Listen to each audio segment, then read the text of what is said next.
En plein cœur de Mexico, un camion-citerne est en feu à quelques mètres d'un train et soudain, c'est l'accident.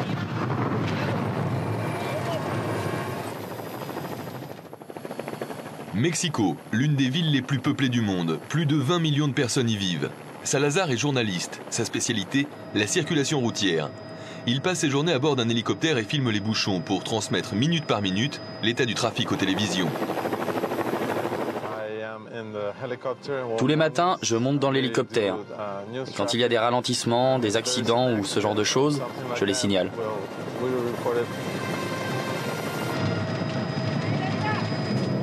Salazar vient d'apercevoir au loin une énorme colonne de fumée. Un camion-citerne rempli d'essence vient d'avoir un accident. Il a pris feu. Juste à côté, un train de voyageurs. Heureusement, tous les passagers ont été évacués. Mais à quelques mètres de l'accident, la circulation, elle, continue comme si de rien n'était. De son hélicoptère, Salazar filme toute la scène. Il remarque tout de suite que la circulation n'a pas été coupée et contacte les pompiers par radio. Il apprend alors qu'ils sont bloqués dans les embouteillages à quelques kilomètres de l'accident. L'hélicoptère s'approche du camion et tout à coup, le pilote a tout juste le temps de s'éloigner. Tout à coup, une énorme explosion a enflammé tout le secteur. Une gigantesque boule de feu a failli toucher notre hélicoptère. C'était très impressionnant. Jacques Vernier est responsable de l'acheminement des matières dangereuses au ministère des Transports. Il nous explique. Cette image est hélas classique de ce qui se passe quand un camion d'hydrocarbures se renverse ou a une collision très importante, s'éventre et prend feu. Ça, je veux dire, ça arrive partout. Ce qui est très surprenant et qui, là, à mon avis, ne se passerait pas du tout comme ça en France, c'est qu'on a l'impression que la vie de Mexico continue autour de l'accident comme si de rien n'était, alors que, évidemment, chez nous, les services de police ou de gendarmerie clôtureraient tout le quartier, feraient sans doute même évacuer les immeubles qui sont autour par raison de sécurité. En Europe, la réglementation du transport des matières dangereuses, explosifs, carburants ou produits toxiques et radioactifs est très stricte depuis 1986, date d'un accident dramatique en Espagne. Une réglementation qui porte sur quoi? D'abord, la sécurité des véhicules, la sécurité des citernes, l'épaisseur, par exemple, des citernes. Ensuite, la formation du conducteur qui conduit le véhicule, qui a une formation spéciale lorsqu'il conduit un véhicule de matière dangereuse. Et puis aussi, l'étiquetage, les panneaux de signalisation des véhicules pour qu'on puisse intervenir très très vite et en connaissance de cause.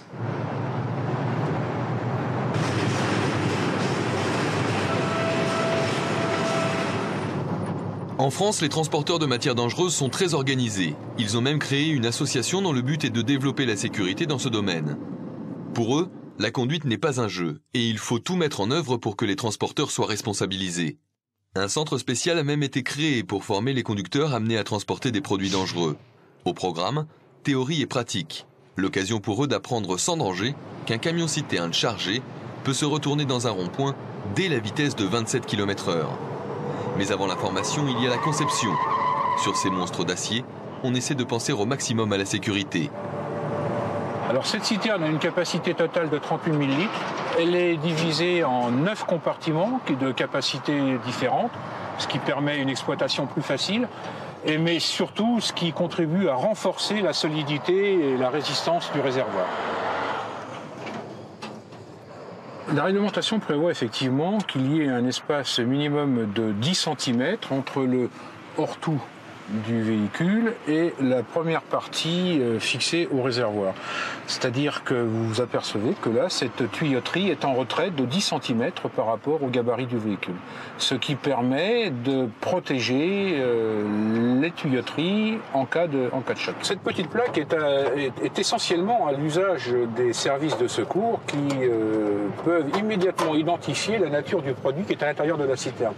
Donc le 3 signifie qu'il s'agit de liquide inflammable, le 3 doublé de 33 signifie que ce sont des liquides très inflammables, et 1203 c'est le numéro de la matière, on sait que c'est un carburant automobile. Donc cette plaque doit pouvoir être lisible 20 minutes après un incendie, c'est-à-dire qu'elle doit tenir 20 minutes le feu. Et les pompiers doivent pouvoir, 20 minutes après, lire encore l'identification de la matière. Grâce à toutes ces précautions, les accidents impliquant des transporteurs de matières dangereuses sont aujourd'hui de plus en plus rares en Europe. Quant à l'accident de Mexico, il n'a heureusement fait aucune victime, pas même le chauffeur du camion qui s'était enfui avant l'explosion. Salazar, le caméraman, est passé lui très près du drame. Et d'ailleurs, il en tremble encore.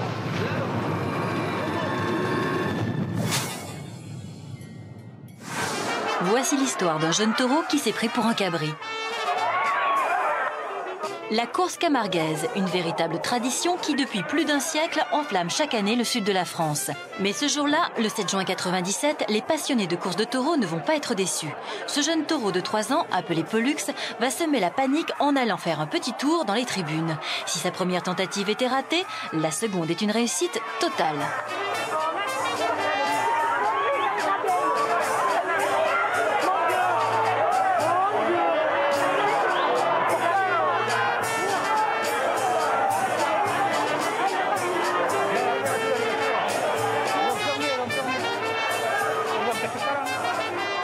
François Hervas, propriétaire de Pollux, n'est pas prêt d'oublier cette course.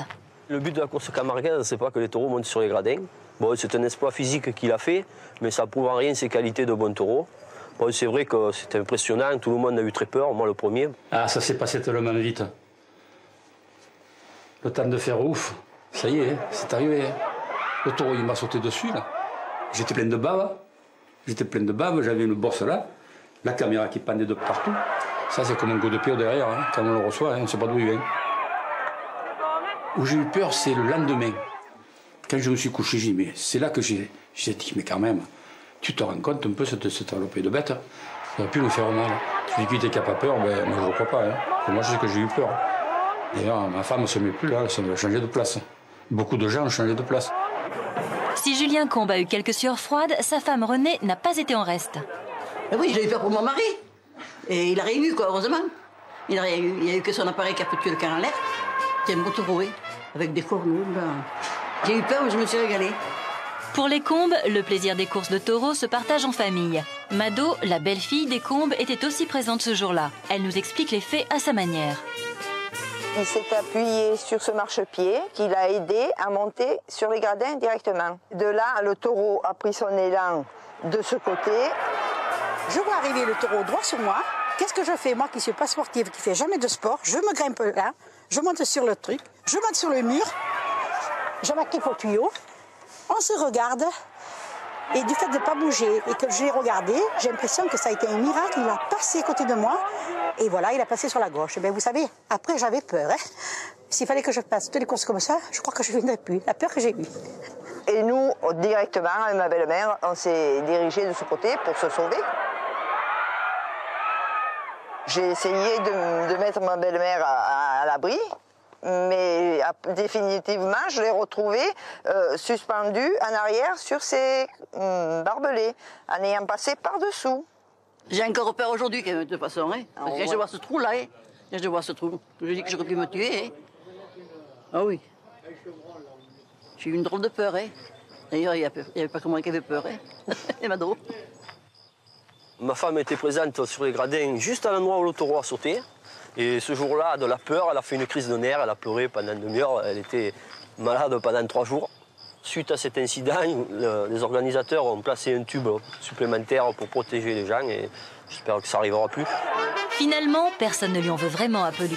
Sa petite escapade n'a découragé aucun des spectateurs présents ce jour-là. Les gens, ils ne vont pas travailler, ils perdent leur journée pour aller au taureau. Ils se régalent. Ils ont vu et le soir, en arrivant à la maison, on ne parle que de taureaux. Et ma femme, elle est folle des taureaux. Elle en a une peur terrible, mais elle est folle des taureaux. Si j'étais vraiment que je sens toute seule, je crois que je prendrais la voiture et j'irais les voir de partout. Ah oui, j'adore le taureau. Cette aventure, en tout cas, n'a rien changé à la vie de Pollux. Le jeune taureau n'a pas été sanctionné à la suite de son escapade. Et il participe toujours aux courses. On murmure même qu'il serait en passe de devenir une star.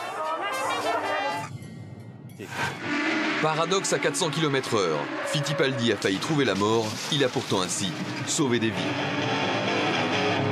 Juillet 1996 sur le circuit de Michigan. Départ d'une course d'IndyCar, une discipline pratiquée surtout aux États-Unis et qui ressemble à notre Formule 1. L'IndyCar et la F1 se ressemblent, mais de loin en fait, parce que les différences techniques sont nombreuses. Une IndyCar c'est plus lourd, ça fait 700 kg, les pneus sont plus gros, plus larges, les moteurs sont plus puissants, les freins sont moins lourds, ce sont des freins en acier. Et les performances sont un petit peu en deçà au niveau tenue de route. En revanche, ça va plus vite en ligne droite, ça frôle les 400 km/h. Ce casque est celui d'Emerson Fittipaldi, légende du sport automobile. Il est en 4e position et tourne à plus de 300 km/h de moyenne, lorsque subitement... Alors que s'est-il passé? C'est très clair ce qui se passe. C'est un accident dû au trafic. Il touche avec sa roue arrière gauche la roue avant droite de la voiture qui double. Elle se touche. Fittipaldi donc perd sa voiture, tape le mur. Les flammes qu'on aperçoit, c'est sur la violence du choc. Certainement une durite d'huile où le réservoir d'huile s'est rompu. De l'huile est allée sur l'échappement ou sur le turbo et la voiture s'enflamme. Enflammée mais aussi désintégrée. Pourtant, comme on le voit sur ces images, Emerson Fittipaldi est en vie. Il n'a que quelques vertèbres brisées. Il se souvient. J'ai perdu le contrôle au niveau de l'arrière de la voiture et j'ai commencé à glisser. Je savais que ça allait être un gros crash. On aurait dit une bombe qui explose. L'impact a été incroyable. Puis quelques instants plus tard, j'ai entendu les autres IndyCars qui passaient et je me suis dit « Ouf, je suis encore là ». Je crois que ce qui lui a vraiment sauvé, c'est l'angle d'impact dans le mur. Il a pris le mur d'une manière assez latérale et arrière, donc il a quand même... les jambes étaient protégées, mais un pareil choc avec un impact plus de face, la coque ne résiste pas et les jambes sont broyées. Mais c'est bien sur ses jambes, 6 mois plus tard, que Fittipaldi est de retour sur les circuits. Entre-temps, son accident a été disséqué, examiné, analysé grâce à cette boîte noire qui a capté tous les détails du crash. Nous avons des enregistreurs de crash dans les voitures pour mesurer la puissance des impacts dans les accidents, et ce dans toutes les positions. C'est assez similaire aux boîtes noires des avions, mais nous mesurons la puissance et les angles d'impact.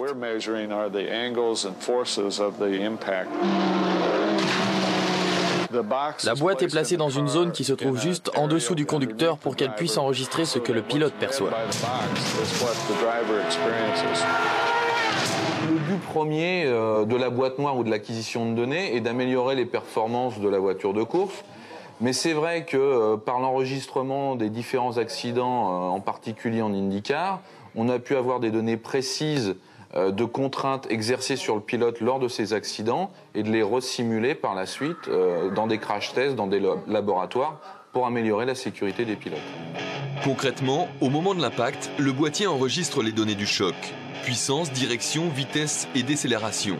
L'accident est ensuite recréé. Là, par exemple, c'est très précisément ce qu'a vécu Emerson Fittipaldi sur le circuit de Michigan. Et en observant ces données, on tire les conclusions qui s'imposent. Quand on a analysé son crash, on s'est rendu compte qu'il y avait un espace entre l'arrière de sa tête et le haut de ses épaules. C'est ce qui a causé les fractures. En recréant le crash de Fittipaldi, les experts se sont donc rendus compte que les risques de blessures pouvaient encore être réduits. La solution, la voilà. Redessiner l'assise arrière du véhicule, c'est-à-dire l'endroit où repose la tête, le cou et le haut du dos.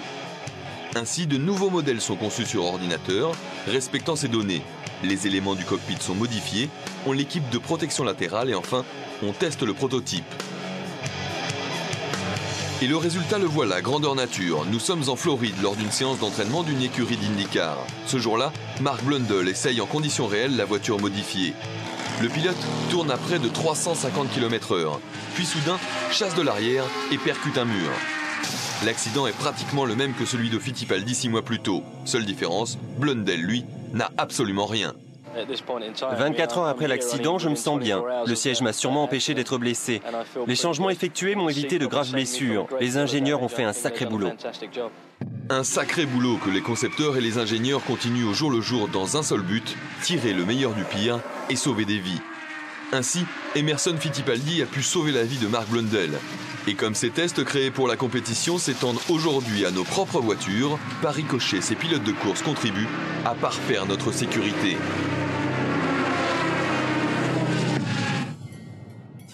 De mémoire d'éléphante, Protia n'avait jamais connu de journée aussi noire. En quelques heures seulement, elle va avoir 2 accidents. Zoo de Santiago, Jumbo l'éléphant est dans tous ses états. Depuis 4 heures, il se fait un sang d'encre pour Protia, sa fiancée. La pauvre est tombée dans la fosse qui les sépare des visiteurs. Coincée, elle ne parvient pas à se relever et les secours ne savent pas comment l'en sortir. Christelle Vito, vétérinaire, analyse pour nous cette situation complexe. Le fossé fait juste la largeur de l'animal, donc il n'a pas la possibilité déjà de se retourner pour faire demi-tour.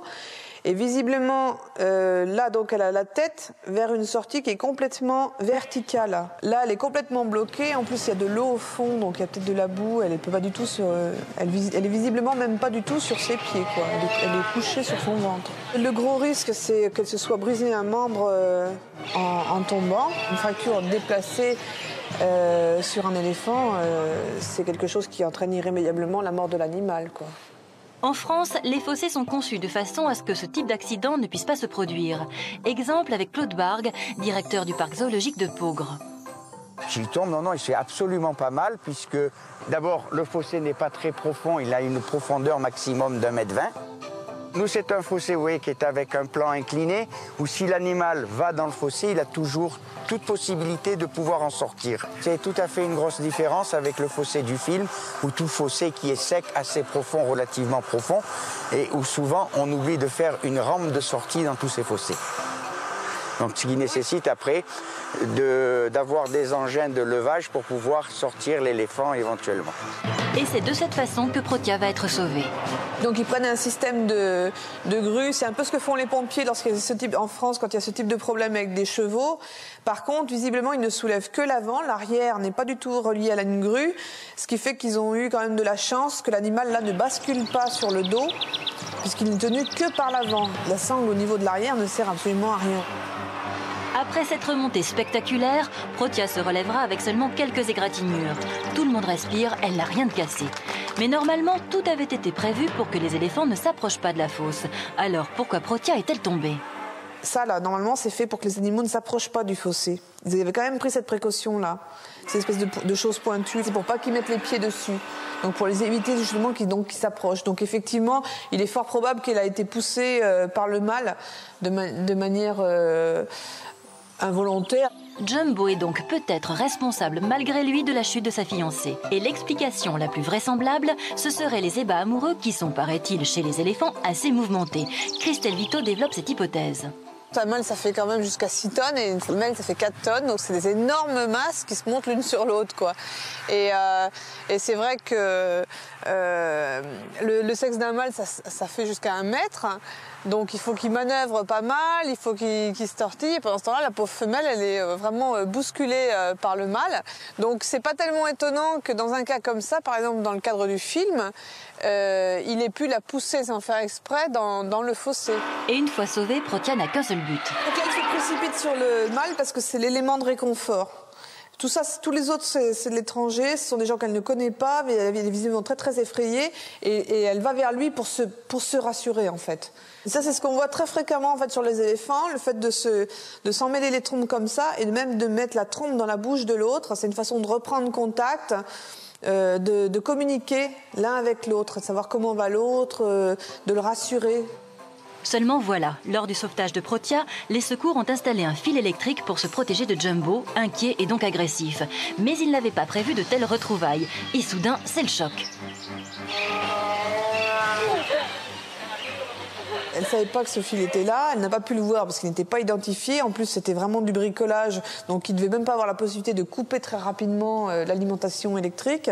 Voilà, là on voit que sa trompe va tomber sur le fil et hop, immédiatement à la première décharge, la trompe se contracte. Donc ça, c'est l'effet de l'électricité. Et ensuite, elle continue à recevoir en fait les impulsions électriques parce que sa trompe s'est contractée dès le départ sur ce fil.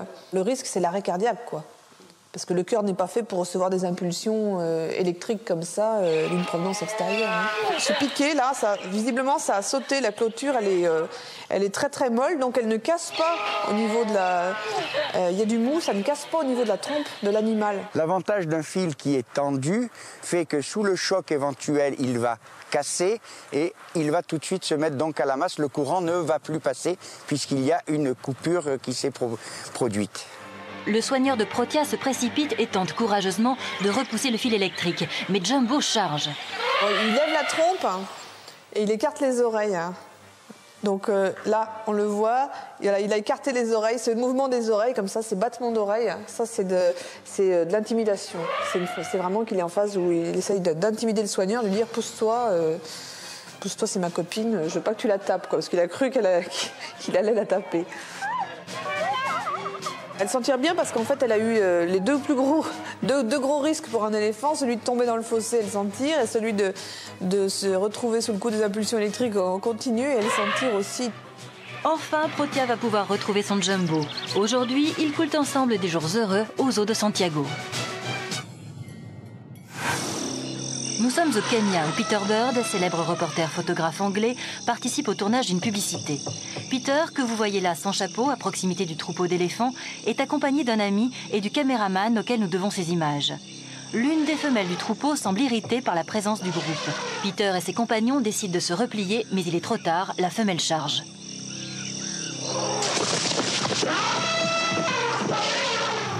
Peter est à terre, ses amis se précipitent. Pourquoi veux-tu te relever? Je veux être sûr que je n'ai rien de cassé. Je crois que je me suis cassé la hanche. Allonge-toi complètement. Aide-moi à m'asseoir un peu, d'accord? Ça m'a assommé. C'est tout ce que... Ah, ma jambe et ma hanche gauche. L'éléphant a piétiné Peter et lui a donné des coups de défense dans le ventre et dans les jambes. Il faut faire vite. L'hôpital le plus proche est à plusieurs heures de là et Peter perd beaucoup de sang.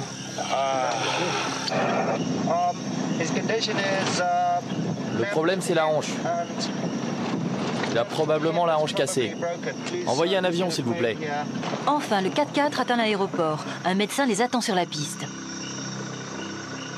Est-ce que vous pouvez me donner des calmants? Je veux des calmants, s'il vous plaît. L'avion arrive pour évacuer Peter, qui est de plus en plus faible, mais il trouve encore le moyen de plaisanter. Ne vous faites jamais piétiner par un éléphant. Ça n'est pas très convenable. Même pas convenable du tout. 4 mois plus tard, les équipes de Plain-les-Yeux ont retrouvé Peter Bird à Paris lors d'une exposition. Pour nous, il a bien voulu revenir sur son accident. En fait, il se trouve que je portais ces mêmes chaussures et un pantalon pour me protéger des herbes hautes. On n'avait aucune chance de s'en tirer. Je savais que j'allais y passer. Je n'ai pas senti les défenses me transpercer la jambe. En fait, sur le coup, je n'ai pas eu très mal. C'était plutôt comme une énorme pression. Comme si un ascenseur me tombait dessus, vous voyez. Cette femelle éléphant, je lui en veux pas. Elle était paniquée. Peut-être m'a-t-elle épargnée, je ne sais pas. Ça aurait pu être bien pire, mais bon, c'était déjà pas mal. Malgré ce mauvais souvenir, en tout cas, Peter ne cessera jamais d'aimer l'Afrique. Angleterre, 20 novembre 1992, l'impossible vient de se produire à Windsor. Pendant 15 heures, le château de la reine Elisabeth est la proie des flammes. 11h37, heure de déjeuner pour tout le personnel du château. Un projecteur allumé tombe sur un rideau qui prend feu dans la chapelle privée de la reine, alors désertée. Les pompiers du château appellent immédiatement des renforts. À ce moment-là, personne ne mesure vraiment l'ampleur du drame qui risque d'arriver. Pourtant, à quelques mètres du château, Peter Sharp, directeur d'un supermarché, a un curieux pressentiment.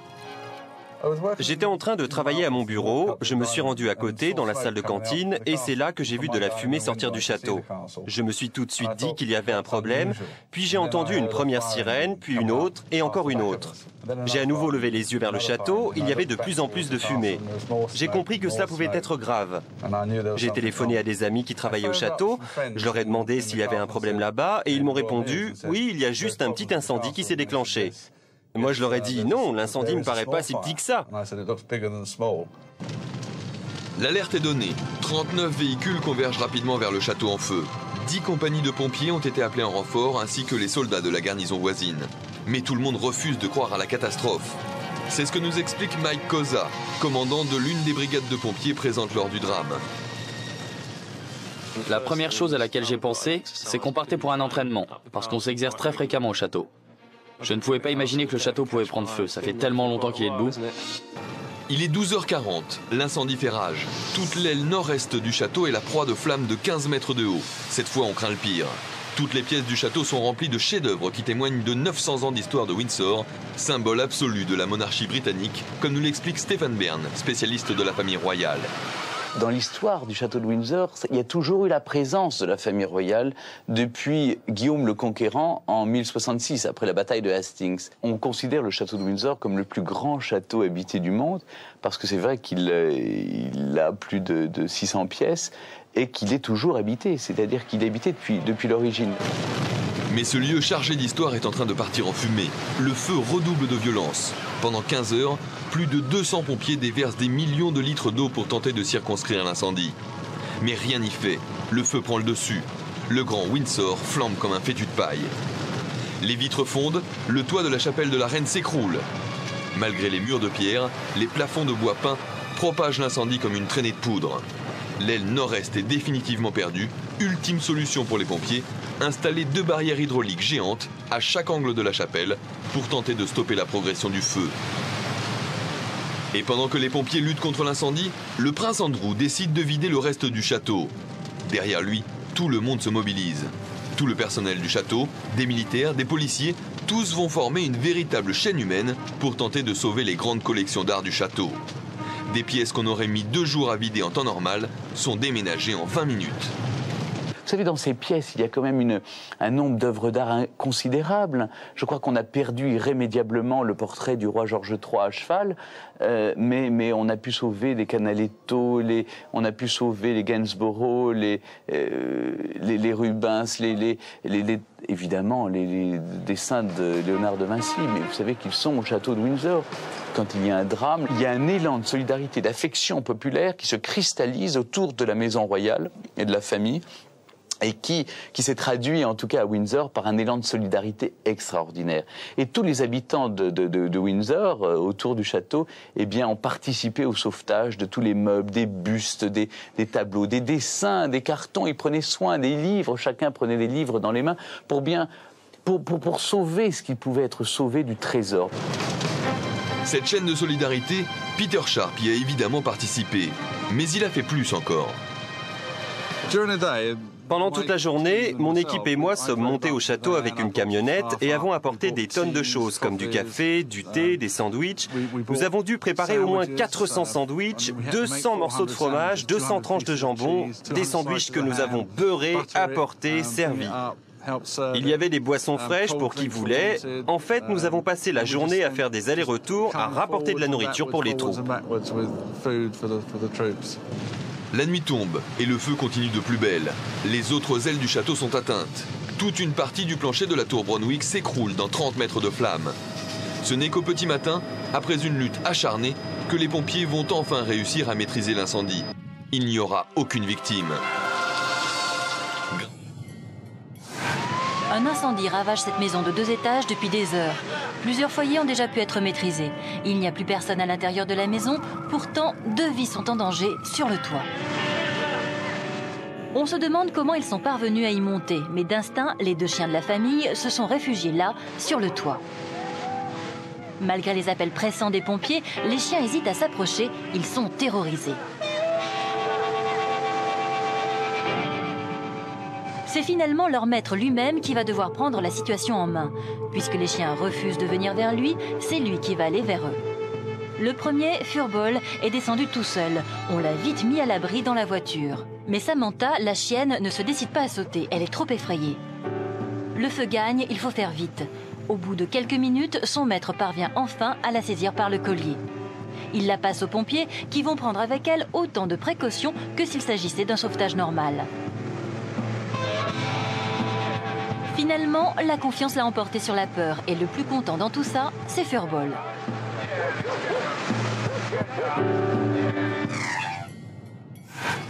Se poser en avion au sommet du Mont Blanc, un défi complètement insensé.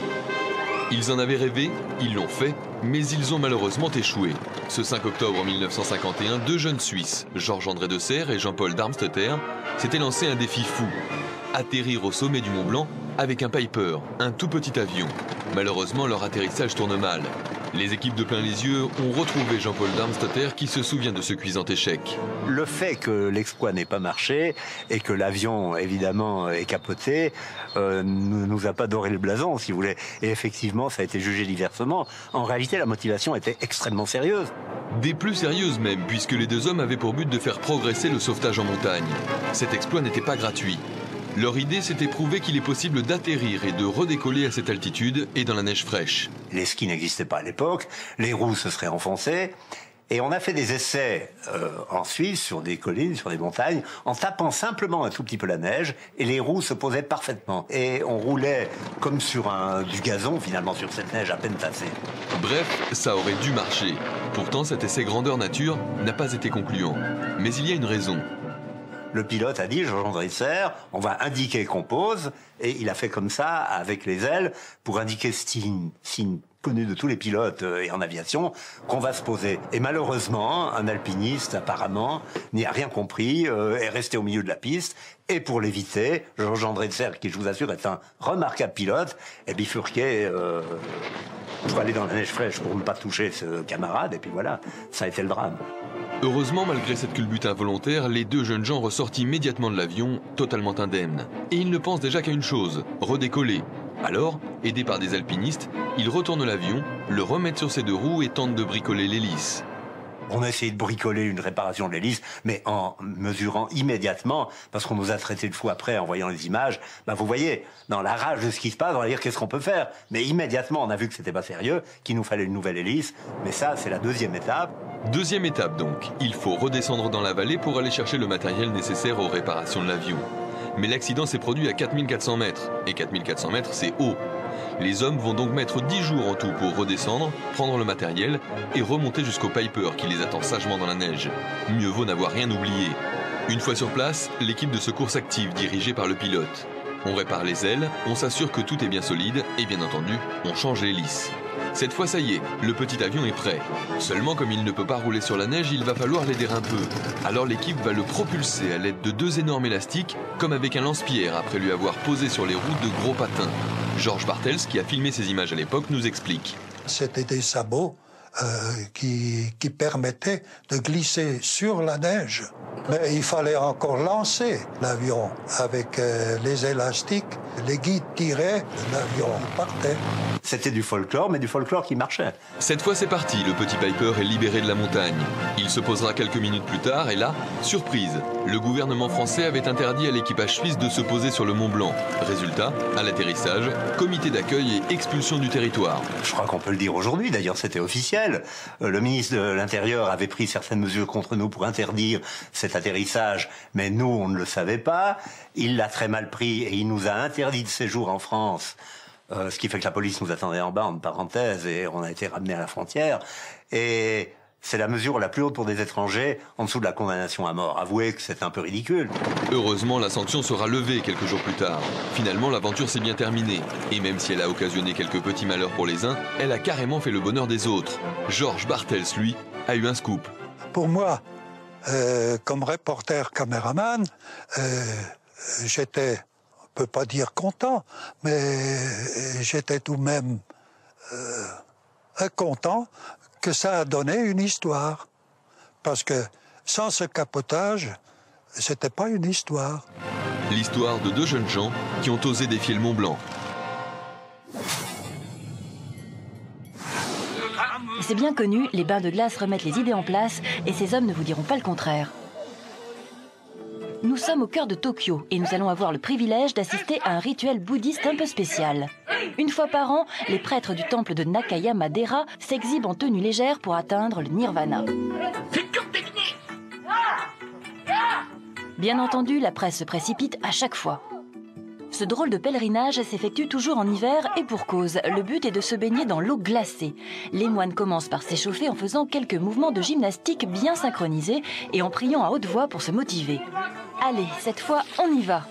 En principe, les moines doivent se glisser sous des cascades et prendre ensuite une douche glacée. Seulement voilà, il n'y a pas de cascade à Tokyo. Les adeptes doivent donc se rabattre sur une solution de rechange. Des bassins extérieurs refroidis à l'aide de gros glaçons. Tout ça dans un seul but, se purifier le corps et l'esprit. Dernière étape du rituel, s'asperger d'eau mutuellement afin de repousser d'éventuelles maladies. Au bout de quelques minutes, ils ressortent enfin de ce bain glacé, libérés des mauvais esprits. Quelques clichés avant le retour au temple et rendez-vous l'année prochaine pour une nouvelle édition de ce rituel plus que rafraîchissant. Un volcan qui se réveille sous la glace. Paradoxal, et pourtant l'Islande a connu ce phénomène. C'était en novembre 1996. Personne n'a oublié le cataclysme que l'irruption volcanique a déclenché. L'Islande, une île volcanique, 103 000 km² de terre instable et dangereuse. La preuve, le 30 septembre 1996, l'île est en alerte. Le volcan Grímsvötn se réveille. Il se craquelle et s'effondre, signe que sous la glace, le feu couve. Jacques Durieux était à bord de l'hélicoptère au moment de l'irruption. C'est la preuve claire qu'un volcan est en éruption sous la glace. Il y a à cet endroit à peu près 400 à 500 mètres de glace. La glace fond parce que de la lave en fusion a été mise en dessous et la surface du glacier s'effondre. Pendant plusieurs jours, rien d'autre ne se passe en surface. Mais sous le glacier, la catastrophe se prépare. La glace fond sous l'effet de la lave et s'écoule jusqu'à un lac sous le glacier, appelé caldeira de Grímsvötn. Alors ce schéma nous montre l'épaisse couche de glace, le socle rocheux avec de nombreux volcans actifs et cette vaste cuvette qui est la caldeira de Grímsvötn, avec un lac sous-glaciaire. La fusion de la glace due à la lave en fusion émise sur l'éruption remplit le lac sous-glaciaire à un rythme de 5000 m3 secondes, qui est énorme. La fusion se poursuivant, le glacier se perce et on a un volcan sous lacustre avec des énormes gerbes qui dépassent le niveau du glacier. Le 11 octobre, en effet, c'est l'explosion. Le volcan perce la glace et projette des cendres et de la vapeur d'eau à plusieurs milliers de mètres de haut. De l'hélicoptère, Jacques Durieux observe la scène et tente de se rapprocher au maximum de l'irruption. Mais la manœuvre est très risquée. Les cendres projetées dans l'air frottent les unes contre les autres et provoquent des éclairs d'électricité statique extrêmement dangereux. Si on ne se sentait pas tout petit et si on n'y éprouverait pas une certaine crainte, ce serait la preuve directe que l'on prend trop de risques et qu'on devient inconscient par rapport au danger, parce que le danger existe, mais il faut le gérer. Disons qu'il ne faudrait pas être atteint par un de ces éclairs. On a eu sur d'autres volcans, dans d'autres circonstances, des accidents de personnes foudroyées au pied du volcan par de telles décharges. Ici, c'est un phénomène qui est extrêmement limité. Limité peut-être, mais en tout cas bien réel, car le volcan continue de cracher ses entrailles avec une puissance extraordinaire. Conséquence, la lave va totalement bouleverser le relief.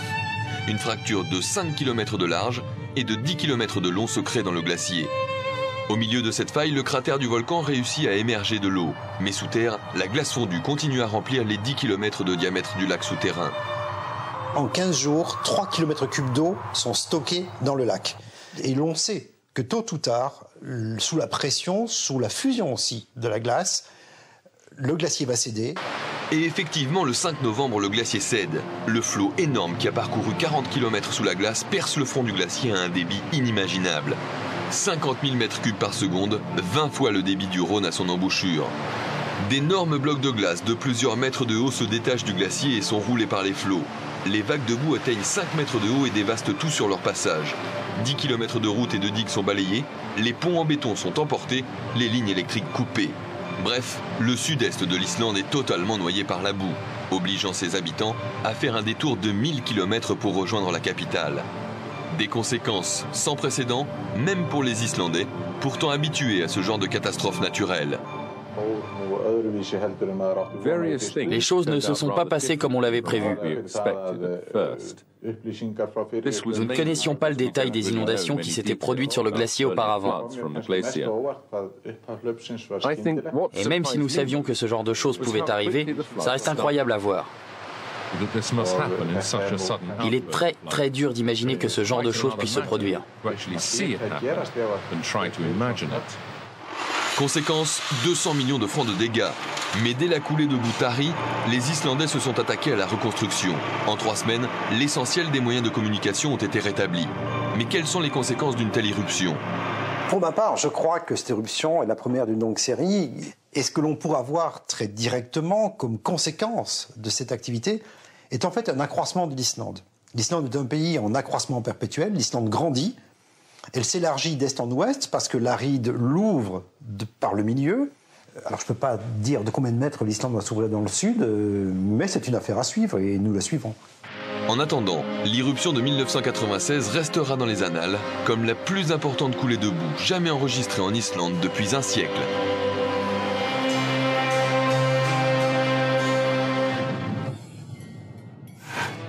Cet animateur de télévision a pour but de divertir les téléspectateurs. Mais cette fois, il a oublié de réfléchir avant d'agir. Il s'appelle Ralph Zavadil, mais on l'appelle Captain Vidéo. Il anime une émission très populaire sur une chaîne câblée au Canada. C'est Captain Vidéo, mes lapins, le pirate des vagues en plein ciel. Vous l'avez compris, c'est un original, et les téléspectateurs l'adorent. Il faut dire qu'il a plus d'un tour dans son sac. Aujourd'hui, par exemple, il répète seul dans son jardin une nouvelle rubrique. Il veut donner aux gens des idées pour faire les corvées ménagères en s'amusant. Sa caméra est sur pied et va tout filmer. Eh les gars, bienvenue dans l'émission. Ok, pour ouvrir votre piscine, la première étape, c'est d'enlever la bâche. Et oui, vous devez enlever la bâche pour pouvoir nager dans votre piscine. Mais il faut s'amuser en le faisant. Alors voilà comment il faut le faire pour s'amuser, baby.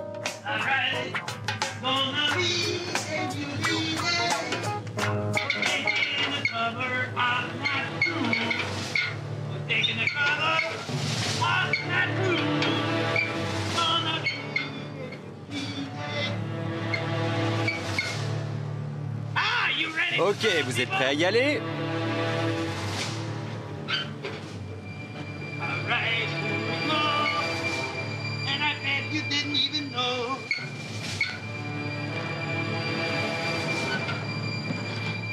Ok, ça y est. On est là-haut.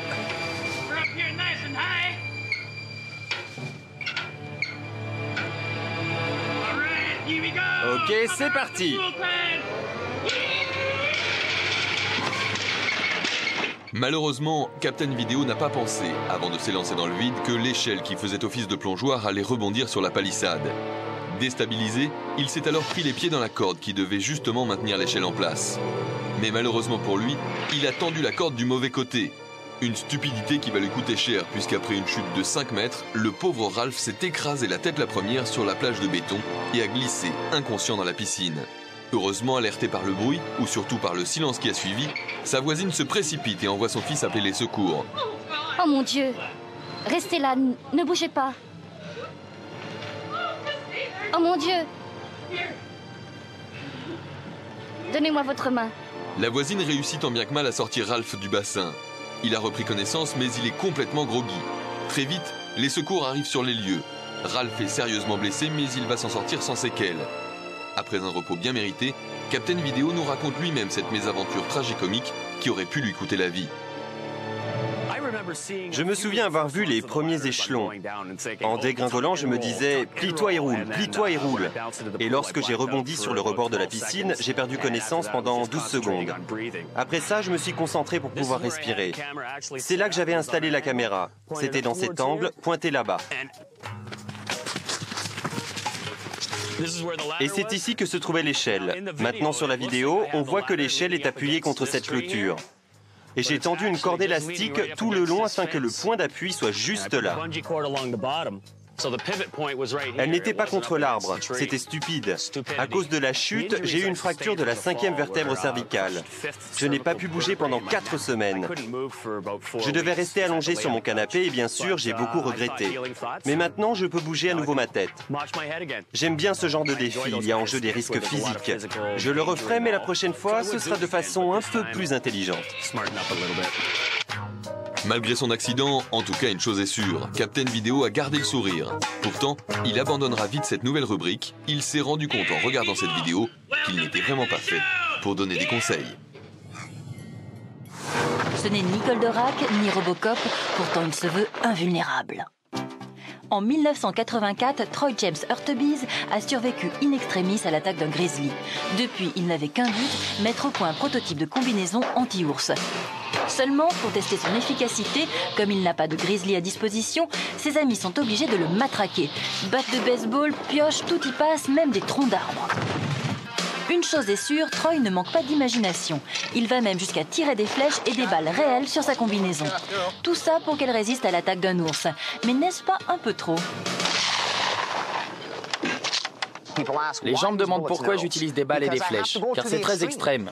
Mais si une balle ou une flèche ne peuvent pas traverser ma combinaison, eh bien des griffes ou des dents ne le feront pas non plus.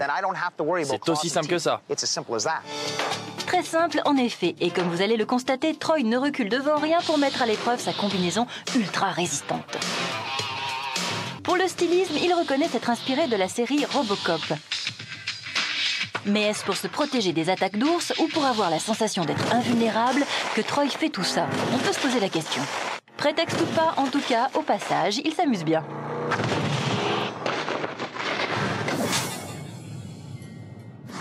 À 160 km/h, Jerry Davis perd le contrôle, son bateau fonce droit sur les spectateurs assemblés sur la rive. Compétition de hors-bord au Texas. Les pilotes doivent atteindre une vitesse maximum en un minimum de temps. Au départ, Jerry Davis. Il met les gaz et très vite atteint la vitesse de 160 km/h. Mais soudain, il perd le contrôle de son appareil qui percute la berge de plein fouet et fonce droit sur les spectateurs.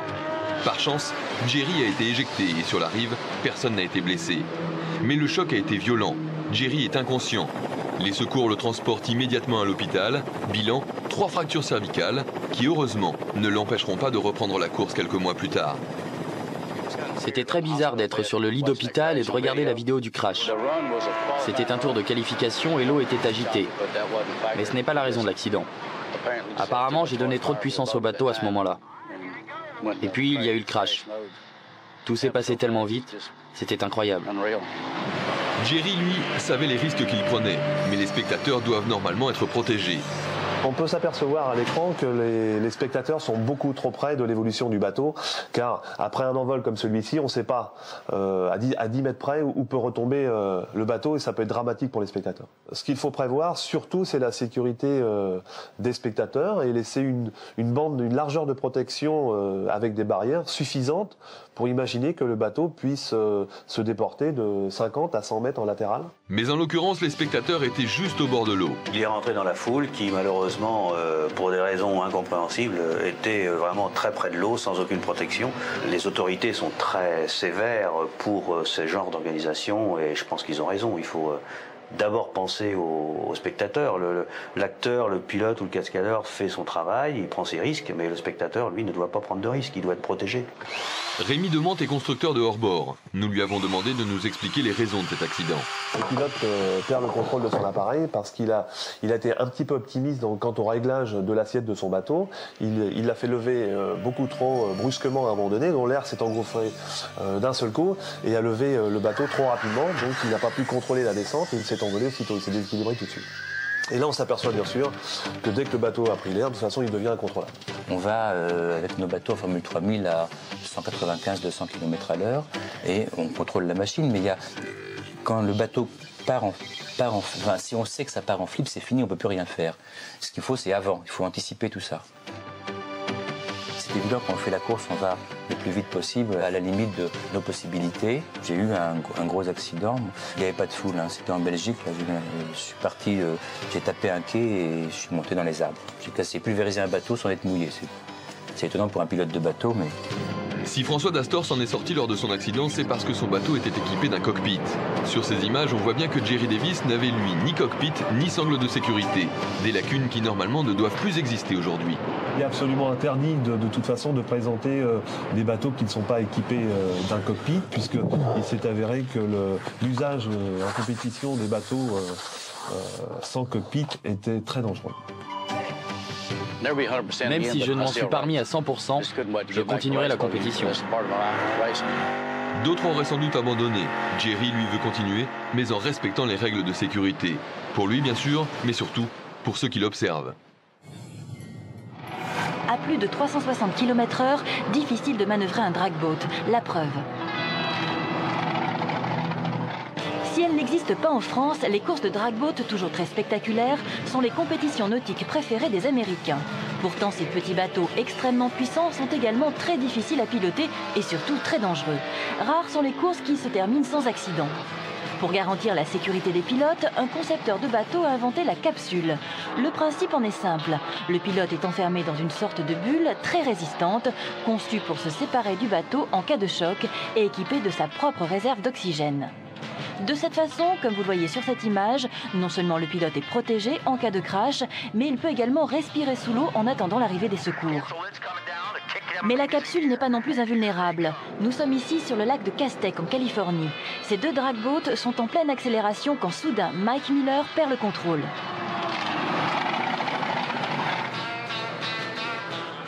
Malheureusement, comme on le constate en revoyant l'image au ralenti, le bateau de Mike se retourne et retombe pile sur la capsule. L'impact est si violent que la capsule se casse et assomme Mike. Le pilote est en danger, la capsule fuit, se remplit d'eau et coule avec le bateau. En quelques secondes, les débris du dragboat et de la capsule disparaissent sous l'eau.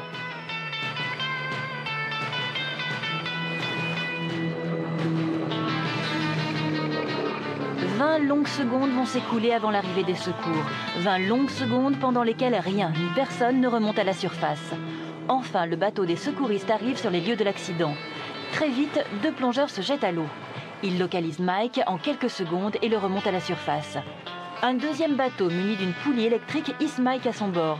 Sans perdre une seconde, sans même s'arrêter, le bateau prend immédiatement la direction de la rive où une ambulance attend Mike pour le transporter à l'hôpital. Il est toujours inconscient, mais il est vivant. Heureusement, Mike s'en est sorti avec seulement 2 vertèbres cassées.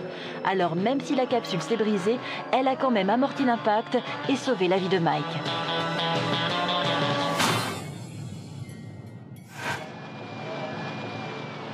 Ce que vous voyez là, ce sont les coulisses de la conquête de l'espace, des images que personne ne connaît. Le 24 mai 1961, John Fitzgerald Kennedy l'annonce à la Terre entière. Les Américains partiront à la conquête de la Lune. Non pas parce que la tâche est aisée, dit-il, mais parce qu'elle sera difficile. Pendant 9 ans, les Américains travailleront à mettre au point le programme scientifique le plus ambitieux jamais imaginé au monde, poser le pied sur une autre planète. Contrairement à ce que l'on croit, la plus grande difficulté de ces missions appelées Apollo ne fut pas d'envoyer les hommes en orbite lunaire, mais bien de les faire descendre à la surface de la Lune, et surtout de mettre au point leur retour. Pour cela, il fallut imaginer un petit véhicule, le LEM, ou engin lunaire, capable de faire la navette entre le vaisseau Apollo, resté en orbite autour de la Lune, et le sol lunaire. Le LEM devait non seulement permettre aux astronautes d'allunir, mais aussi de rejoindre en orbite le module qui leur servirait ensuite à regagner la Terre. Mais pour que les astronautes, Neil Armstrong et son équipe puissent réussir ces manœuvres de pilotage sans précédent, il fallait absolument qu'ils puissent s'entraîner sur Terre. La NASA conçut donc le LLTV, un véhicule d'entraînement à l'alunissage. Les astronautes surnommèrent affectueusement cet engin, semblant tout droit sorti de la série Cosmos 1999, le liquage volant. Il pesait près de 2 tonnes, pouvait s'élever à 120 mètres du sol à la verticale, mais il était très difficile à piloter. En fait, il y a eu 3 grands concepts retenus pour entraîner les pilotes à l'alunissage. Le premier, c'était un simulateur électronique, un petit peu comme celui des avions aujourd'hui, mais moins perfectionné, moins performant, c'est évident. Le deuxième, c'était d'avoir une grande tour avec un LEM qui était suspendu par des filins, où là, on simulait 1/6 de la pesanteur lunaire. Et le troisième concept, c'est celui dont on parle. Mais si en 1965, les ingénieurs de l'aéronautique maîtrisent déjà le décollage vertical, et si quelques rares prototypes d'avions atteignent la vitesse de 5000 km/h, concevoir un appareil capable d'allunir était une autre histoire. Ce qu'il faut savoir, c'est que sur la Lune, tout pèse 6 fois moins que sur la Terre, donc il fallait compenser les 5/6 du poids d'un engin. Et pour ça, on avait mis un turboréacteur qui donnait ces 5/6 de la pesanteur, et on avait des petits moteurs que vous voyez ici d'ailleurs, qui eux reproduisaient 1/6 de la pesanteur terrestre, donc l'équivalent de la pesanteur lunaire, et c'est avec ça qu'on pouvait piloter et atterrir progressivement sur la Lune. Jeffrey Hoffman est astronaute. 5 fois dans sa vie, il s'est approché des étoiles. Il a parcouru près de 35 millions de kilomètres dans l'espace. Nous l'avons rencontré à Paris, à l'ambassade des États-Unis, où il exerce les fonctions de représentant de la NASA en Europe. Il fallait être très habile pour contrôler ces machines.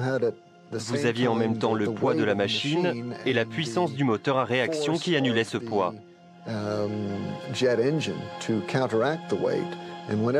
Quand le pilote voulait tourner dans un sens ou dans l'autre, il fallait que les moteurs se synchronisent parfaitement. De temps en temps, le système électronique devenait instable. Et alors on perdait le contrôle de la machine, comme vous pouvez le constater sur ces images. Le pilote devait alors s'éjecter et la machine s'écrasait. Cet homme, c'est Neil Armstrong en personne. 2 mois après cet accident, il sera le premier homme à marcher sur la Lune. Normalement, quand un pilote s'éjecte, c'est une expérience traumatisante. Vous approchez la mort de près. Généralement, ils rentrent chez eux, ils se relaxent un peu après s'être éjectés. Mais pas Neil. Il s'est changé, puis est retourné au bureau faire ses papiers comme d'habitude. La NASA a construit en tout 5 LLTV. 3 furent détruits pendant les entraînements, mais à chaque fois, les pilotes ont pu s'éjecter. Nous avons montré ces images à Patrick Baudry, astronaute français, aujourd'hui pilote d'essai chez Airbus. Un point important qui peut ne pas sauter aux yeux, mais là qui saute aux yeux tout court, sur la LLTV, c'est celui de la sécurité et c'est l'efficacité du système d'éjection du pilote qu'ils avaient mis au point pour la LLTV. Ça, c'est remarquable parce que à cette époque encore, les sièges éjectables qui équipaient les avions n'avaient pas du tout l'efficacité et la sûreté qu'ils ont aujourd'hui. Quand on regarde le LLTV, on dirait de la science-fiction. C'est une machine fantastique. Mais je me demande s'ils n'ont pas poussé les technologies un peu loin cette fois-ci. On peut se le demander quand on voit ce genre de choses. Bien sûr, sur la Lune, vous n'avez pas la possibilité de vous éjecter, et encore moins d'ouvrir un parachute. Mais heureusement, le vrai LEM était beaucoup plus facile à piloter que le LLTV. Incontestablement, c'est pourtant grâce au LLTV que le 20 juillet 1969, 529 millions de téléspectateurs ont pu assister à cette scène.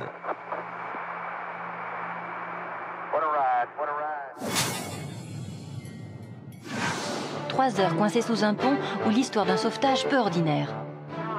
Une jeune fille de 14 ans, Carole Giquel, s'est retournée en canoë et a disparu. Les secours viennent de la localiser. Ses parents ont été prévenus, elle est vivante, mais elle est coincée sous ce pont depuis plusieurs heures. Le niveau de la rivière en crue a considérablement monté et a atteint le dessous du pont. Il faut faire vite, on ne sait même pas comment Carole peut encore respirer. J'étais assis sur le bord du pont et tout à coup j'ai entendu quelqu'un crier. J'ai dit aux flics, il y a quelqu'un en train de crier là-bas. Tiens bon, les plongeurs arrivent. C'est la seule solution pour savoir où se trouve Carole précisément. Allez voir. Les plongeurs s'équipent puis se jettent à l'eau. Le courant s'intensifie et rend l'intervention très difficile. Après une lutte acharnée, l'un des plongeurs réussit à se glisser sous le pont et repère Carole. Elle est nichée dans une poche d'air, coincée entre l'eau qui monte et le tablier du pont. Malheureusement, le plongeur ne peut la ramener avec lui. Seule solution, attaquer le bitume au marteau-piqueur. Le policier chargé de diriger l'opération nous explique. Elle peut déjà passer sa main dans le trou. Il y a une ouverture dans le pont maintenant. Tirez, tirez. Là voilà. Ça y est, on l'a. Il n'y a plus qu'à la tirer hors du trou maintenant. Enfin, au bout de 3 longues heures d'attente, Carole est libérée. La jeune fille est affaiblie, mais elle ne gardera aucune séquelle de sa fâcheuse mésaventure. Le responsable des secours se souvient, lui, de ces minutes d'angoisse avec émotion. C'était terrible, c'était terrible. J'avais peur de ne pas pouvoir la sortir de là. J'avais peur qu'elle ne s'en sorte pas. C'est la jeune fille la plus chanceuse que j'ai jamais vue de ma vie. Oui, Carole a eu beaucoup de chance, mais elle a surtout eu la chance de tomber sur une équipe de sauvetage très efficace. Ce nouveau-né s'appelle Alberto Kenny. Il n'est pas né dans un chou, mais dans un hélicoptère présidentiel. 21 février 99, nous sommes au nord de la petite ville de Chimbote, au Pérou. Des pluies torrentielles se sont abattues sur la région et les inondations ont dévasté plusieurs villages. Ce jour-là, le président péruvien Alberto Fujimori se rend sur les lieux du sinistre en hélicoptère pour évaluer les dégâts. Le seul moyen de traverser la rivière est artisanal, mais efficace. Mais rien n'arrête le président Fujimori, venu réconforter et encourager ses concitoyens. Et c'est là, dans l'un de ces villages totalement coupés du monde, que le président va rencontrer une jeune femme sur le point d'accoucher. Sans hésiter, Alberto Fujimori prend la décision de l'évacuer d'urgence vers l'hôpital le plus proche, à bord de son propre hélicoptère. Les contractions de la jeune femme sont de plus en plus rapprochées. Le médecin du président fait heureusement partie du voyage. Il s'assure que la mère et l'enfant vont bien. Il a à peine le temps d'analyser la situation que soudain, en plein ciel, le bébé apparaît.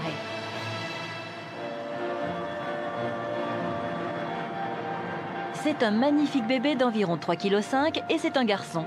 Immédiatement, le médecin procède aux soins appropriés. Il le lave avec les moyens du bord et coupe le cordon ombilical de l'enfant avant de le poser sur le ventre de sa mère. Très heureuse, la jeune maman nous livre ses premières impressions. Je suis très contente. J'ai encore du mal à croire que ça s'est passé dans l'hélicoptère du président. Je pensais accoucher dans ma maison, mais étant donné la situation, je n'y serais jamais arrivée à temps. Je l'appellerai comme le président, et j'aimerais bien qu'il soit son parrain. Justement, le président très ému s'approche de la jeune maman pour la féliciter chaleureusement. Il semble très fier d'avoir participé à sa manière à cette naissance impromptue. Naturellement, il tient lui aussi à prendre dans ses bras ce petit filleul qui lui est tombé du ciel. Et maintenant, on se retrouve avec un passager en plus. C'est un magnifique bébé et il va s'appeler Alberto. Et Dieu merci, tout s'est bien passé. La maman nous a dit que vous alliez être le parrain. Oui, d'ailleurs, vous trouvez pas qu'il me ressemble ? Enfin, l'hélicoptère se pose. Le président Fujimori tient à accompagner personnellement la mère et l'enfant jusqu'à l'hôpital. Une chose est sûre, en tout cas, le petit Alberto Kenny aura eu de drôles de fées au-dessus de son berceau. Des ministres en guise d'infirmiers et un parrain président de la République. Un joli départ dans la vie. Aujourd'hui, aux États-Unis, pour sauver les naufragés, on utilise une nouvelle technique ultra perfectionnée, le pigeon. Nous sommes à San Francisco, en Californie. Pour améliorer les techniques de sauvetage en mer, les gardes-côtes de la région ont eu une idée originale. Utiliser la vue perçante et l'intelligence des pigeons. Mais pas n'importe quel pigeon. Pas ceux que nous côtoyons dans les rues des grandes villes, mais une autre race, un peu différente, les pigeons voyageurs. Ils ont des qualités que les autres n'ont pas. Le pigeon voyageur a un champ de vision à peu près de 180 degrés. Vous pouvez remarquer qu'il a un œil qui est très vif. Moi, je dis qu'un pigeon, à peu près, doit voir, partant bien dégagé, à 50-60 km. La méthode américaine pour la recherche de naufragés en mer, ça leur amène quand même une garantie, je dirais pas à 100%, mais à 75-80% de retrouver les naufragés, plus rapidement tout du moins. Mais pour être à la hauteur de la tâche, les nouvelles recrues doivent suivre un entraînement intensif. Ces pigeons sont dressés uniquement à reconnaître certaines couleurs, qui est le jaune, l'orange ou le rouge, qui est la couleur des cadeaux de sauvetage ou des gilets de sauvetage. À partir du moment où le pigeon est habitué à cette couleur, il tape sur un disque. Quand il a tapé sur ce disque, le disque qu'on peut percevoir là ici, il a une certaine quantité de nourriture qui descend. Donc le pigeon assimile très vite que jaune, orange et rouge, ça veut dire manger. Il fera le rapprochement couleur, graine, couleur, graine, couleur, graine. Pendant 8 mois, les pigeons seront donc entraînés à réagir aux couleurs devant un écran. Puis, une fois la technique bien assimilée, on les habituera au bruit de l'hélicoptère sous le ventre duquel a été aménagé un petit cockpit transparent, rien que pour eux.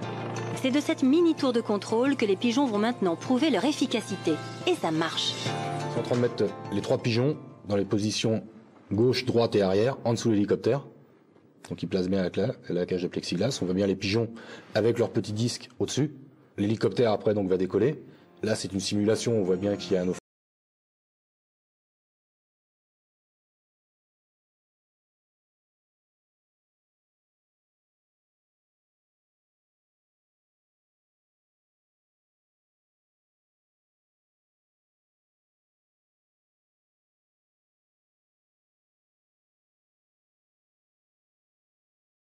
Les mitrailler et puis leur monter. Bien éduqués, les pigeons se révèlent donc très efficaces. En France, on les utilise très peu. Depuis 1982, l'armée a cessé de se servir de ces messagers volants. Le colombier s'est peu à peu transformé en musée. Il n'y a guère qu'à l'hôpital de l'Île-Dieu qu'on utilise encore des pigeons voyageurs. Leur mission, transporter les prélèvements sanguins de l'île vers le continent. Pour le sauvetage en mer, en France, on ne fait pas appel aux pigeons, mais à un tout autre genre d'animal. Nous, notre animal pour le sauvetage en mer, c'est le dauphin, petit nom qui a été donné à cet hélicoptère pour faire du sauvetage en mer au sein de la Marine nationale. Nous sommes dans cet hélicoptère, dans ce dauphin, 4 membres d'équipage, 2 pilotes, un treuilliste et un plongeur sauveteur.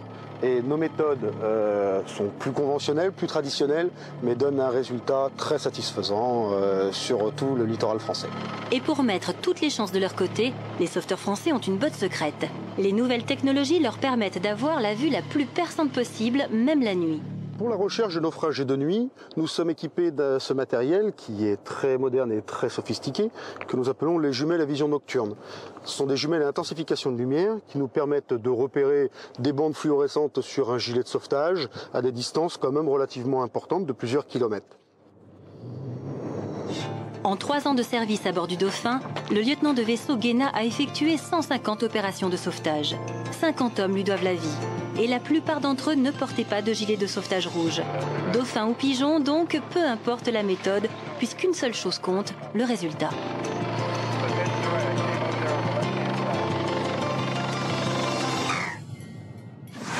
Non, vous ne rêvez pas, cet homme tient la tête d'un cobra vivant dans sa bouche. S'il relâche une seule seconde son attention, ou la pression de sa mâchoire, c'est la morsure. Nous sommes sur la place principale de Kuala Lumpur, capitale de la Malaisie. En ce jour de fête nationale, l'attraction principale de la journée est le concours de charmeurs de serpents. Petits ou grands, professionnels ou non, la compétition est ouverte à tous. Et chaque année, ils viennent nombreux affronter des serpents venimeux, pour quelques billets. Pour mieux comprendre ces images, nous les avons montrées à Stéphane Triquenot, qui nous explique pourquoi ce type de manipulation est dangereuse, même quand les serpents ne sont pas venimeux. La manipulation se fait surtout au niveau du visage, c'est-à-dire qu'on voit le serpent autour du cou de la personne. Ce pas des serpents venimeux, mais ils peuvent s'avérer dangereux au niveau de la morsure. La dentition, c'est plusieurs centaines de petites aiguilles qui sont recourbées vers l'intérieur.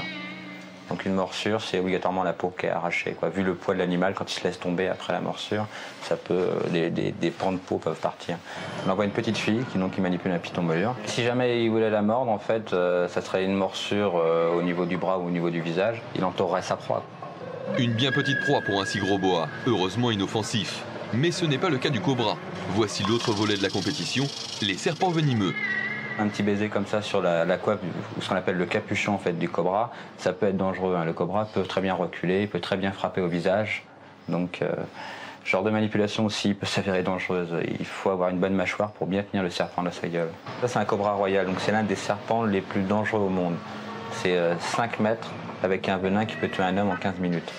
Et il n'y a aucun trucage, la bouche des cobras n'est pas cousue. Inconscients ou téméraires, les concurrents bravent vraiment les serpents. Ici, le cobra est en position d'attaque. On le voit à la forme de son cou. Là, la coiffe va apparaître juste après. Vous voyez, quand il commence à s'énerver, le serpent il commence à s'aplatir. Mais pourquoi ces hommes prennent-ils autant de risques? Est-ce une tradition malaisienne?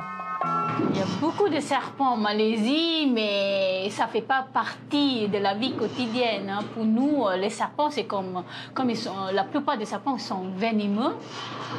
On a tous peur, c'est une phobie. Mais c'est une tradition pour la communauté indienne, qui représente environ 10% de la population.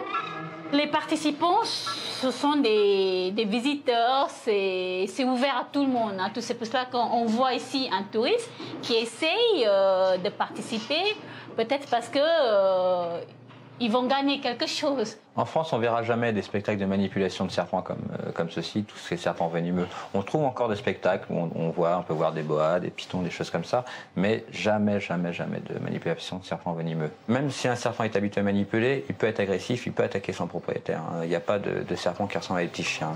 Donc là, en l'occurrence, c'est un python mollure qui est assez agressif, qui a du caractère. Tout à l'heure, on en a vu un qui était complètement manipulable, vu qu'une enfant l'avait pris autour du cou. Celui-ci a un petit peu de caractère. Voilà. Vous voyez, quand il est agressif, il commence à entourer sa proie. Là, heureusement, il n'a pas pu nous mordre. C'est juste un serpent qui a un petit peu de caractère. On voit qu'il s'est déjà entouré autour de moi et qu'il me prend pour un gros lapin. Et oui, il en va pour les serpents comme pour les êtres humains. Certains sont plus gentils et sociables que d'autres. Ce python, plutôt sympathique, aura permis à cette petite fille de garder un bon souvenir de sa journée avec les serpents. Un accident en pleine mer, c'est rare, mais ça arrive. L'issue en est souvent inéluctable. Nous sommes au Canada, au large des côtes de la Nouvelle-Écosse, à bord du Cap Beaver. C'est la première sortie en mer de ce tout nouveau vaisseau de 50 mètres, équipé d'un matériel ultra sophistiqué. Moyen d'orientation et radar dernier cri. Et ça tombe bien, ce jour-là, un épais brouillard gêne la navigation. Les instruments flambant neufs vont servir. Mais pourtant, en pleine mer, l'impensable se produit. Le Cap Beaver vient de percuter de plein fouet un petit bateau de pêche. C'est aberrant parce que je ne pense pas qu'il devait y avoir une surveillance radar, ou si elle a été faite, vraiment mal, quoi. Les gens ne savaient pas s'en servir du tout. Oui, le responsable radar a sûrement commis une erreur. Soit il n'était pas trop formé à ce genre d'appareil, ou l'appareil trop récent. Erreur du responsable radar, donc, mais aussi négligence du marin de quart sur la passerelle, si tant est qu'il y en ait eu un. Il y a celui qui était à la veille radar, et on doit aussi observer en même temps une veille visuelle. Ici, il y a une visibilité d'environ 500 mètres. Je pense que quand même quelqu'un aurait dû voir le bateau arriver sur eux. C'est une faute colossale. Le Cap Beaver et ses 25 hommes d'équipage a donc heurté le Margaret, beaucoup plus petit que lui. Pour comparaison, voilà un navire de la même taille que le Cap Beaver, et voici l'équivalent du Margaret. Un bateau comme le mien, face à un navire de 50 mètres, on peut dire que c'est un fétu de paille. C'est ni plus ni moins comme le cycliste avec un camion. C'est exactement la même chose. Le Margaret est prisonnier du Cap Beaver.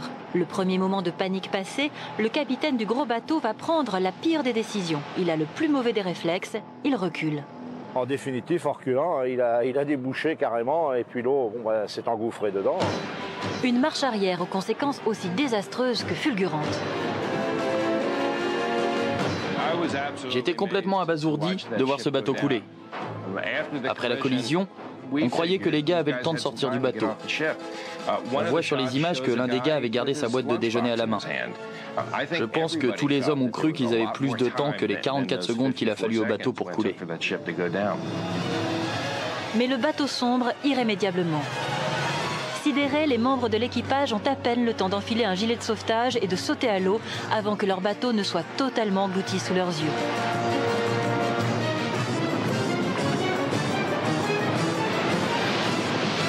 Ça arrive très très vite, il y a des bateaux qui ont coulé en plus vite que ça, le temps d'un appel de radio tout simplement, et le gars n'a même pas eu le temps de finir sa phrase.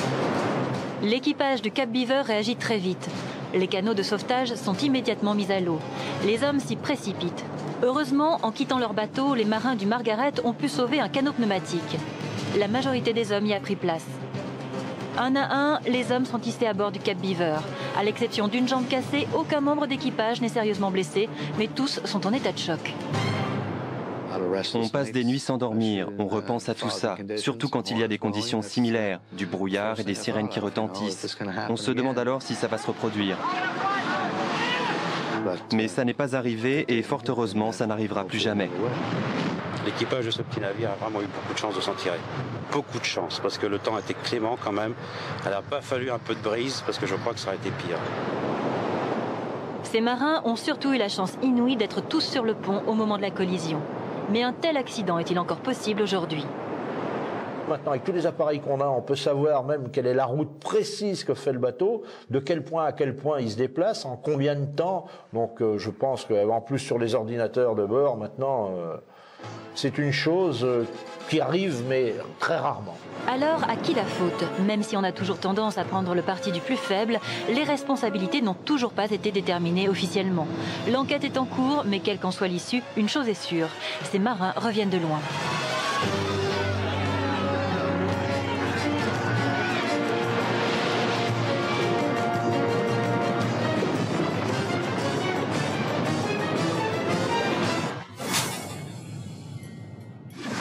Les pompiers doivent faire preuve de courage en toutes circonstances, même face à un énorme chien de 55 kilos. Nous sommes dans le jardin de la famille Bennett. Depuis 2 jours, c'est le drame. Koyo, le chien de la maison, un Rottweiler, a disparu. Tout le monde pense qu'il s'est enfui. Tout le monde, sauf Landon, le petit dernier. Et il a raison. La preuve, Koyo est tombé dans un puits de 8 mètres de fond. Sous le choc, il ne peut même pas aboyer. Il pleurait et criait « Koyo est dans le trou !» Je n'imaginais pas du tout qu'il s'agissait du puits.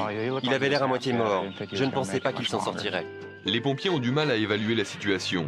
Seule solution, descendre jusqu'au chien. John Semar est désigné pour cette mission. T'es prêt, John ?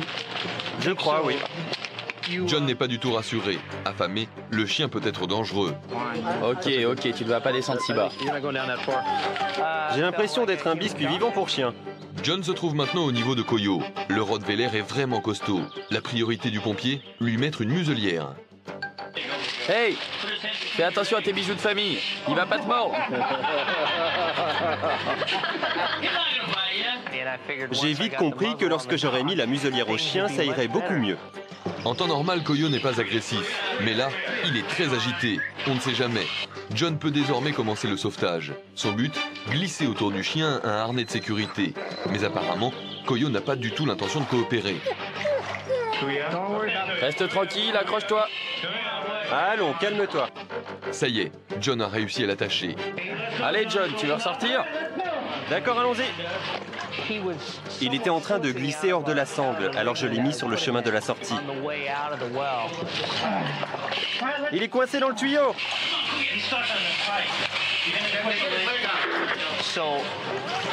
Nous avons donc dû me remonter en même temps que le chien. Mais pour ça, j'ai dû me mettre sous lui pour lui tenir le derrière et le pousser. Enfin, Koyo est sauvé, et le plus heureux dans cette histoire, c'est Landon. Il n'a rien eu de cassé. Je pensais qu'il serait très blessé. Une chute de 8 mètres et en plus dans un puits. Les pompiers qui ont sorti mon chien sont mes héros. Grâce à eux, je suis le plus heureux des petits garçons de 12 ans du monde entier. En tout cas, Koyo n'est pas prêt de s'aventurer une nouvelle fois autour du puits. Cette rivière du Tennessee est connue pour ses crues subites. Mais si, le sachant, aucun être humain ne s'y aventure, cette petite vachette, elle, s'est laissée surprendre. Pour échapper à la montée des eaux, elle s'est réfugiée dans cette grotte providentielle où elle se retrouve maintenant coincée. Elle ne peut pas s'en sortir seule. Heureusement, la SPA locale a été alertée et met sur pied un plan de sauvetage. On ne peut accéder à la grotte que par bateau. L'équipe embarque donc armée d'une botte de foin destinée à tirer la bête hors de son refuge. Mais malgré la friandise, le sauvetage va s'avérer plus compliqué que prévu. Ça y est, la grotte est repérée. Mais les sauveteurs constatent que la vachette est très nerveuse. Personne ne sait depuis combien de temps elle est coincée là sans nourriture. Avec précaution, les secours tentent de la rassurer afin qu'elle ne se blesse pas dans un mouvement de panique. Mais très vite, les sauveteurs se rendent à l'évidence. Le seul moyen de la sortir de ce mauvais pas, c'est l'anesthésie. La jeune vétérinaire lui donne un peu de foin pour la distraire. Puis lui envoie la piqûre à distance. Il faut maintenant attendre quelques minutes pour que le produit fasse effet. Enfin, la vachette se calme. Les sauveteurs peuvent intervenir à nouveau. Ils lui passent tout d'abord un lasso autour du cou et attendent que l'animal s'endorme complètement. Ça y est, cette fois la vachette est inconsciente. Ils peuvent doucement la hisser à bord du bateau.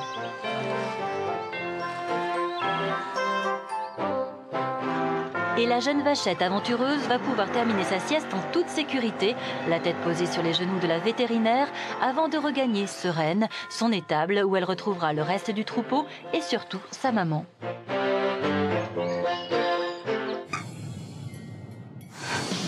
Quand on s'attaque à une côte, encore faut-il être sûr de pouvoir aller au bout. Compétition de bolides en tout genre à Munson. Le but des pilotes de ces jeeps surpuissantes, gonflées pour l'occasion, accélérer à fond pour franchir du premier coup cette colline boueuse. Au départ, Linda Louvouille. Elle est assise sur une bombe. Pour démultiplier les capacités de son moteur, on y a injecté du nitrométhane. C'est parti. Linda accélère au maximum. Dans un premier temps, tout se passe plutôt bien. Mais au moment où la montée devient critique, les pneus n'adhèrent plus à la pente. Linda tente d'accélérer, mais soudain, le moteur cale. Elle perd alors le contrôle de son engin qui se met à redescendre inexorablement et de plus en plus vite. Dernier réflexe, Linda se jette sur les freins, mais à leur tour, ils lâchent. Cette fois, il n'y a plus rien à faire. Heureusement, malgré la violence du choc, aucun spectateur n'a été blessé. Linda, elle, sort de son véhicule furieuse, mais indemne. J'ai juste mal appuyé, mes freins ont lâché. J'ai essayé de crier pour que les gosses s'éloignent du chemin, mais je suis descendue tout droit.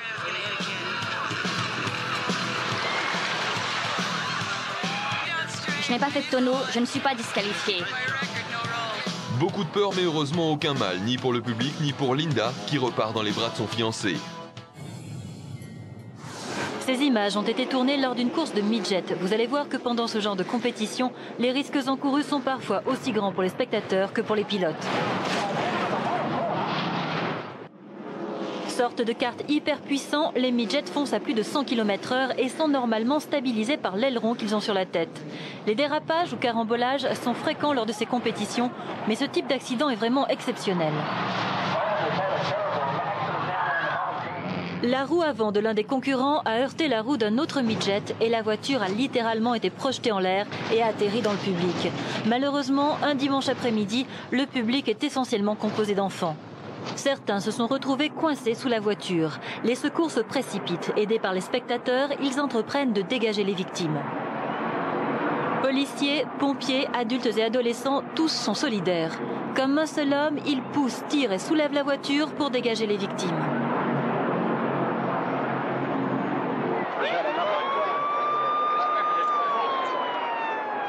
Le pilote, totalement indemne, mais très choqué par les conséquences de son accident, participe au sauvetage. Heureusement, aucun adolescent n'est gravement blessé. Mais encore sous le choc, tous réalisent qu'ils l'ont échappé belle.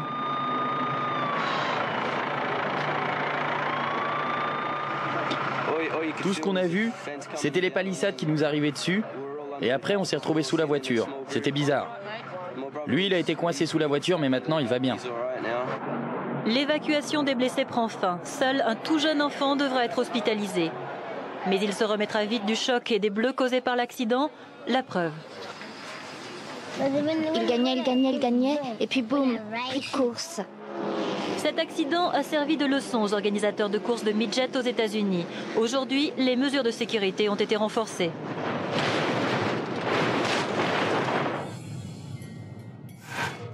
Duel sans merci entre deux tortues. Enjeu du combat, une femelle en chaleur. Dans le désert de Mojave, au sud de la Californie, c'est la saison des amours. Les mâles ne pensent qu'à s'accoupler. Aujourd'hui, deux tortues adultes mâles se disputent les faveurs de cette femelle. Face à face, deux bêtes en rut qui n'ont qu'un objectif, retourner leur adversaire. En effet, le gagnant est celui qui restera sur ses pattes, laissant le vaincu sur le dos. Pour y parvenir, cet animal a une botte secrète. Ce sont des tortues qui ont un éperon osseux sous le cou, on voit d'ailleurs l'éperon, qui leur servent en fait de levier pour retourner leur adversaire. Et une fois que leur adversaire va se retrouver sur le dos, l'autre tortue pourra aller s'accoupler avec la femelle. La bataille est acharnée. Le combat dure depuis plusieurs minutes lorsqu'enfin la victoire va choisir son camp. Le vainqueur rejoint alors sa belle, quant au vaincu, il gît sur le dos. Menacé par les rapaces et la chaleur, son avenir semble bien compromis. Une tortue qui est placée sur le dos n'a plus aucun moyen de se mouvoir. Elle est complètement bloquée comme un culbuto en fait. Et elle va rester le ventre au soleil à cuire à petit feu. Et effectivement, une tortue dans cette situation va à une mort certaine. Oui, mais voilà, un nouvel acteur entre en scène. Un jeune lynx, plus curieux qu'affamé. D'abord perplexe, le fauve va très rapidement s'intéresser de près à la tortue. Va-t-il jouer avec ou tenter de la manger? Suspense.